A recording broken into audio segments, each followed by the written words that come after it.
Assalamualaikum warahmatullahi wabarakatuh. Kami dari kelompok 9 akan mempresentasikan hasil kerja kelompok kami dengan materi kompensasi manajemen studi kasus pada Lincoln Electric Company.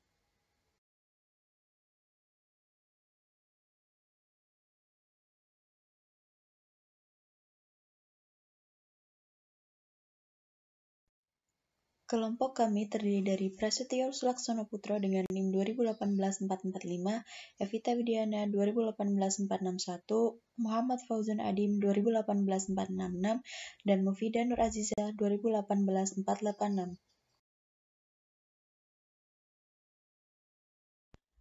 Berikutnya, saya akan menjelaskan mengenai latar belakang. Jadi, setiap organisasi itu pasti memiliki cita-cita. Suatu peranan penting dari sistem pengendalian manajemen adalah untuk memotivasi para anggota organisasi dalam mencapai cita-cita tersebut, di mana kompensasi manajemen biasanya fokus pada mekanisme insentif dan sistem kompensasi serta fungsinya dalam mempengaruhi perilaku karyawan ketika mereka mencari keselarasan cita-citanya. Manajer biasanya melakukan usaha yang lebih besar untuk aktivitas-aktivitas yang dihargai dan lebih sedikit sekali untuk aktivitas-aktivitas yang tidak dihargai. Ada banyak contoh mengenai sistem kompensasi yang tidak menghargai perilaku yang mengarah pada cita-cita organisasi atau yang menghargai perilaku yang berlawanan dengan cita-cita tersebut.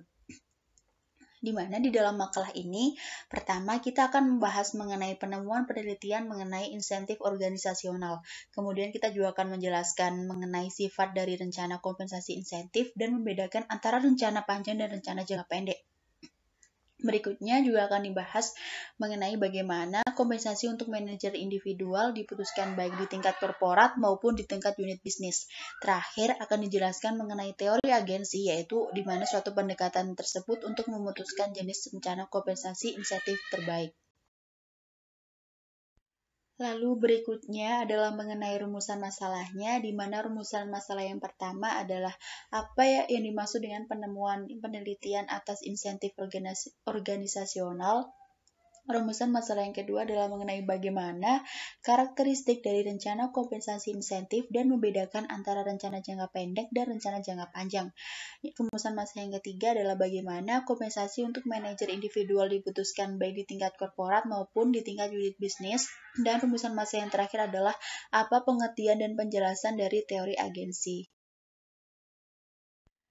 Dan di sini terdapat beberapa tujuannya. Yang pertama adalah memahami pengertian dan implikasi dari kompensasi manajemen.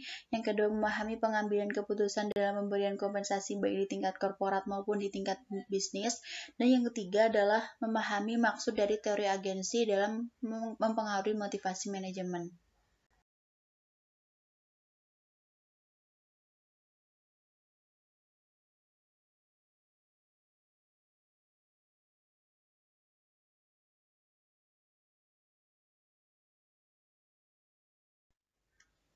Berikutnya, saya juga akan menjelaskan mengenai apa sih kompensasi manajemen itu. Jadi, kompensasi adalah suatu penghargaan yang dapat berupa material ataupun non-material yang diberikan kepada manajer agar termotivasi dalam mencapai tujuan perusahaan. Di mana tujuan adanya kompensasi adalah untuk menyelaraskan kepentingan antara pemegang saham dengan kepentingan manajer perusahaan. Kompensasi juga dapat memberikan efek jangka panjang dengan menggunakan bentuk insentif jangka panjang berupa saham atau memberikan insentif jangka pendek berupa kas. Menurut Mork dan Young menyatakan bahwa dari perspektif teori keagenan, tindakan opportunistic manager cenderung menghasilkan keputusan yang dapat merugikan perusahaan. Keadaan tersebut membuat pemegang saham berupaya memberikan kompensasi yang optimal kepada manajer untuk mengurangi perilaku opportunis manajer yang dapat menimbulkan risiko bagi perusahaan tersebut. Bagian yang kedua yaitu penemuan penelitian atas insentif organisasional, di mana orang dipengaruhi baik oleh insentif yang positif maupun yang negatif. Suatu insentif yang positif atau bisa disebut dengan penghargaan itu adalah suatu hasil yang meningkatkan kepuasan dari kebutuhan individual. Sebaliknya, insentif yang negatif atau berupa hukuman itu adalah suatu hasil yang mengurangi kepuasan dari kebutuhan tersebut. Insentif penghargaan itu adalah suatu rangsangan yang digunakan untuk memenuhi kebutuhan seseorang yang tidak mungkin diperolehnya jika tidak bergabung dengan organisasi tersebut. Organisasi itu akan memberikan penghargaan pada partisipan yang bekerja sesuai dengan cara-cara yang telah disetujui bersama. Penelitian atas insentif itu cenderung mendukung hal-hal berikut ini. Yang pertama, individu-individu cenderung untuk lebih termotivasi oleh penghargaan pendapatan potensial daripada oleh rasa takut akan hukuman, yang menyarankan agar sistem pengendalian manajemen itu sebaiknya berorientasi pada penghargaan. Yang kedua, penghargaan pribadi bersifat relatif atau situasional. Kompensasi moneter adalah suatu cara penting untuk menentukan kebutuhan. Tetapi di luar tingkat kepuasan tertentu, jumlah kompensasi itu tidak selalu sama pentingnya seperti penghargaan non-moneter. Yang ketiga, jika manajemen senior itu memberikan tanda-tanda melalui tindakannya bahwa mereka menganggap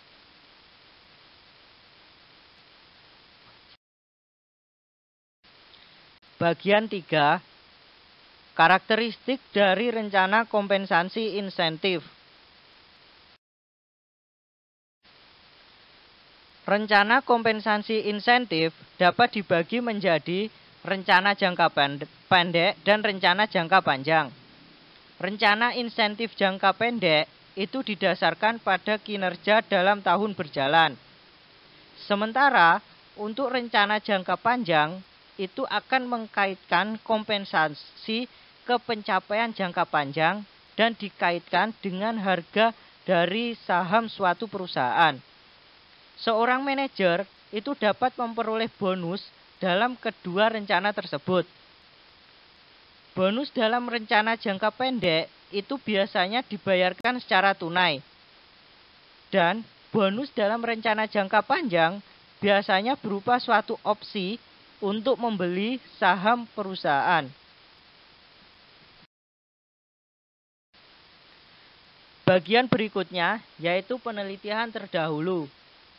Yang pertama, itu penelitian dari Santi Yuliana Sosiawan, di mana judulnya yaitu pengaruh kompensasi leverage ukuran perusahaan earning power terhadap manajemen laba. Metode analisis yang digunakan adalah data kuantitatif, di mana hasil yang diperoleh dari pembahasannya itu dapat disimpulkan bahwa besarnya tingkat rasio leverage dan earning power perusahaan itu berpengaruh terhadap terjadinya tindak manajemen laba. Sedangkan kompensasi dan ukuran perusahaan itu tidak mempengaruhi terjadinya tindak manajemen laba. Penelitian terdahulu yang kedua itu dari Hendra Putra Irawan dan Arya Farahmita. Judulnya yaitu pengaruh kompensasi manajemen dan corporate governance terhadap manajemen pajak perusahaan. Untuk metode analisisnya yaitu menggunakan data kuantitatif, di mana hasil penelitian itu menunjukkan bukti yang kuat atas hubungan mekanisme corporate governance, termasuk paket kompensasi direksi terhadap manajemen pajak perusahaan. Walaupun tidak semua hasil itu menunjukkan arah yang sesuai dengan hipotesis, pengujian penelitian telah memberikan Saya akan melanjutkan penjelasan dari teman saya tentang penelitian terdahulu yang ketiga, yaitu Komang Agung Surya Parimana dan I Gedes Suparta Wisada dengan judul penelitian pengaruh privatisasi kompensasi manajemen eksekutif dan ukuran perusahaan pada kinerja keuangan. Dan dia menggunakan data kuantitatif dengan hasil penelitian yang menunjukkan bahwa privatisasi dan kompensasi manajemen eksekutif berpengaruh terhadap kinerja keuangan, sedangkan ukuran perusahaan tidak berpengaruh terhadap kinerja keuangan. Selanjutnya dari Muhtadin Amri dengan judul penelitian pengaruh kompensasi manajemen terhadap penghindaran pajak dengan moderasi diversifikasi gender direksi dan prevensi resiko eksekutif perusahaan di Indonesia dan menggunakan data kuantitatif. Dengan hasil penelitian, kompensasi manajemen berpengaruh negatif terhadap tingkat penghindaran pajak perusahaan, yang berarti bahwa kompensasi dapat mencegah manajemen untuk bertindak oportunis, tetapi kompensasi manajemen akan berpengaruh secara positif terhadap penghindaran pajak apabila kompensasi diberikan kepada dewan direksi yang memiliki karakteristik diverifikasi gender dalam komposisi anggotanya, yang ditunjukkan dengan paling tidak terdapat satu direksi wanita dalam dewan direksi. Yang kelima dari Christiana Gabriela, Astri Astasai, dan Yeterina Widi Nugrahanti dengan judul penelitian pengaruh struktur kepemilikan, ukuran komite audit, dan kualitas audit terhadap luas pengungkapan kompensasi manajemen kunci di laporan keuangan. Dengan menggunakan data kuantitatif, dengan hasil penelitian, kepemilikan manajerial dan komite audit tidak memiliki pengaruh terhadap luas pengungkapan kompensasi manajemen kunci, sedangkan kepemilikan institusional pengaruh negatif terhadap luas pengungkapan kompensasi manajemen kunci. Gambaran ringkas perusahaan. Lincoln Electric Company adalah produsen terbesar di dunia dari produk arc welding dan produsen utama dari motor listrik industri.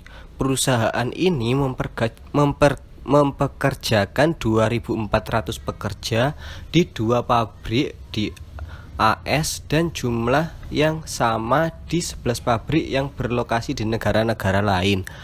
Pangsa pasar AS dari perusahaan untuk arc welding diperkirakan lebih dari 40%. Adapun problem perusahaan yang terkait dengan topik masing-masing. Ketika James F. Lincoln meninggal pada tahun 1965, terdapat beberapa keprihatinan di kalangan karyawan bahwa sistem manajemen akan jatuh ke dalam ketidakberaturan, di mana laba akan menurun dan bonus akhir tahun akan dihapus. Bertentangan dengan hal itu, 24 tahun setelah kematian Lincoln, perusahaan tampaknya tetap kuat seperti biasanya. Setiap tahun, kecuali pada masa resesi di tahun 1982 dan tahun 1983. Pada saat resesi, yakni pada tahun 1982, penjualan Lincoln mengalami penurunan sebesar 32% dan 16% lagi pada tahun berikutnya. Sedikit perusahaan yang dapat menghadapi penurunan pendapatan semacam itu dan tetap menguntungkan. Tetapi bukan saja Lincoln yang tidak memperoleh laba, tetapi tak seorang karyawan pun yang telah diberhentikan dan bonus insentif akhir tahun tetap berlanjut. Untuk menghadapi badai, manajemen memotong hampir semua pekerja yang tidak digaji kembali ke 30 jam kerja per minggu untuk berbagi periode waktu. Banyak karyawan menggerutu atas nasib malang mereka. Hal tersebut mengejutkan dan mencemaskan beberapa manajer Lincoln. Mereka harus memiliki strategi agar penjualan dan laba segera melambung dan semua kembali menjadi lebih baik lagi. Mengingat bahwa alasan dibalik kesuksesan Lincoln terletak pada sikap unggulnya terhadap karyawan dan keinginan mereka untuk bekerja lebih keras, lebih cepat, dan lebih pintar dibandingkan dengan pekerja industri lainnya. Baik, untuk selanjutnya yaitu tentang perumusan masalah yang terkait pada studi kasus Lincoln Electric Company. Perumusan masalah yang pertama yaitu bagaimana Anda mengkarakteristikkan strategi Lincoln Electric. Dalam konteks ini, apa hakikat bisnis Lincoln dan berdasarkan apa perusahaan ini bersaing? Karakteristik dan hakikat bisnis Lincoln serta cara bersaing perusahaan. Yang kedua, apakah elemen-elemen yang paling penting dari pendekatan keseluruhan Lincoln terhadap organisasi dan pengendalian yang membantu menjelaskan mengapa perusahaan tersebut sangat berhasil? Sebaik apakah organisasi Lincoln dan sebaik apa pula mekanisme pengendaliannya sesuai dengan perusahaan kebutuhan strategis? Yang ketiga, seperti apakah budaya perusahaan di Lincoln Electric? Tipe karyawan seperti apa yang akan senang bekerja di Lincoln Electric?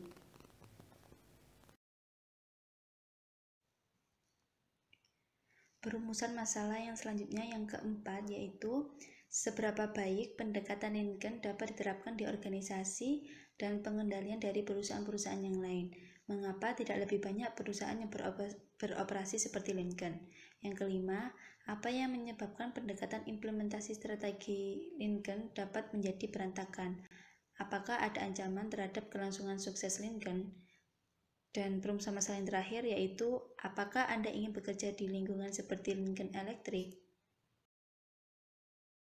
Kemudian analisis dan evaluasi. Setelah mengetahui perumusan masalah yang terkait pada Lincoln Electric di atas tadi, maka dilakukan analisis dan evaluasi terkait pada perumusan masalah tersebut. Untuk analisis dan evaluasi yang pertama yaitu mengenai karakteristik, strategi, hakikat bisnis Lincoln serta cara bersaing.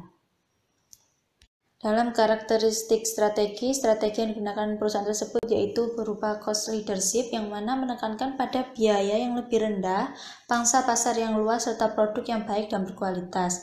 Serta cara bersaing perusahaan tersebut yaitu dengan memenangkan pilihan pelanggan berdasarkan kompetensi harga dan kualitas produk. Kemudian analisis dan evaluasi yang kedua mengenai elemen-elemen yang paling penting dari pendekatan keseluruhan Lincoln. Dalam pendekatan keseluruhan Lincoln terhadap organisasi akan memberikan insentif pada pegawai yang besarnya sesuai dengan apa yang telah mereka lakukan untuk perusahaan. Selain itu, terdapat pula tunjangan berupa bonus akhir tahun yang dapat memacu produktivitas bekerja. Untuk analisis dan evaluasi yang ketiga yaitu mengenai budaya perusahaan dan tipe karyawan di perusahaan Lincoln Electric. Tipe karyawan atau pegawai yang bekerja di Lincoln Electric yaitu pegawai yang bekerja keras, disiplin, ulet, memiliki dedikasi yang tinggi terhadap perusahaan dan pekerjaannya. Sedangkan budaya yang diterapkan dalam perusahaan adalah bagaimana perusahaan tersebut sangat menghargai dan menghormati para karyawan serta sangat perhatian akan kebutuhan para karyawan mereka, dan bagi perusahaan, karyawan merupakan aset yang paling berharga. Selanjutnya, analisis dan evaluasi yang keempat mengenai pendekatan Lincoln yang dapat diterapkan di perusahaan lain, yaitu salah satunya dapat berupa stock option yang memberikan kesempatan pada karyawan untuk dapat memiliki saham Lincoln. Kemudian, Karyawan dapat saling bekerja sama dalam melakukan pekerjaan yang perlu dilakukan tanpa melihat keahlian atau bidang dari karyawan lainnya. Sedangkan di tempat lain, karyawan hanya bisa melakukan pekerjaan sesuai dengan keahlian mereka. Serta Lincoln sangat memperhatikan kebutuhan dan kesejahteraan para karyawannya sehingga karyawan merasa nyaman untuk bekerja. Dan tidak adanya istilah junior dan senior dalam perusahaan tersebut. Untuk analisis dan evaluasi yang kelima, yaitu mengenai penyebab pendekatan implementasi Lincoln bisa menjadi berantakan.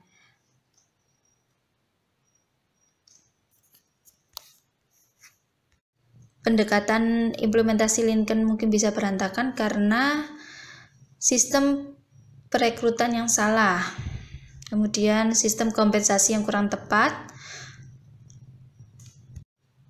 dan adanya penghematan biaya yang dilakukan Lincoln hanya pada memaksimalkan kinerja karyawannya tanpa melihat elemen yang lainnya. Dan analisis dan evaluasi yang terakhir yaitu mengenai keinginan pendapat bekerja di lingkungan Lincoln. Keinginan pendapat bekerja di lingkungan Lincoln, semua orang pasti tentunya ingin bekerja di lingkungan seperti Lincoln, yang mana karyawannya akan mendapatkan insentif secara finansial sesuai dengan usaha yang telah dilakukannya. Selanjutnya yaitu rekomendasi. Setelah membahas analisis dan evaluasi di atas tadi, maka rekomendasi yang dapat kelompok kami berikan dari masalah yang mungkin akan mengancam kelangsungan sukses Lincoln agar tetap menjadi cost leadership adalah yaitu yang pertama, dari sistem rekrutmen karyawan, rekomendasinya yaitu sebaiknya perusahaan tidak hanya mengandalkan hasil dari wawancara yang berpotensi bias. Alangkah baiknya jika perusahaan juga menyelenggarakan psikotes untuk rekrutmen karyawan. Yang kedua, dari sistem kompensasi, perusahaan harus mengikuti kebiasaan atau budaya negara tempat perusahaan beroperasi sehingga dapat membuat perusahaan semakin kuat. Selanjutnya yaitu kesimpulan. Jadi kesimpulan dari studi kasus Lincoln Electric Company tersebut adalah yaitu yang pertama, kompensasi sangat dibutuhkan dalam suatu instansi organisasi, karena sistem kompensasi setidaknya mampu mengurangi adanya penurunan motivasi individu yang sekaligus mengurangi menurunnya produktivitas kerja serta keluarnya karyawan yang kompeten. Adapun paket kompensasi total dari seorang manajer dapat terdiri dari 3 komponen, yaitu yang pertama gaji, kedua tunjangan, terutama tunjangan pensiun dan kesehatan, dan yang ketiga, kompensasi insentif, baik jangka pendek maupun jangka panjang.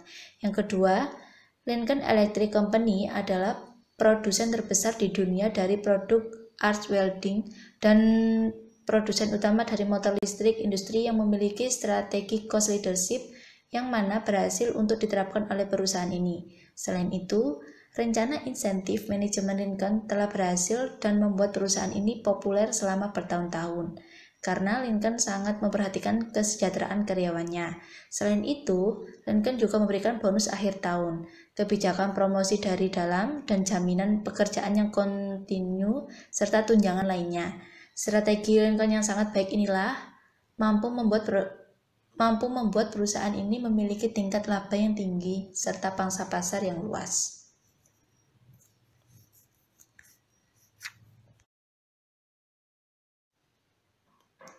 Sekian presentasi dari kelompok kami. Apabila ada salah kata, kami mohon maaf. Terima kasih dan wassalamualaikum warahmatullahi wabarakatuh.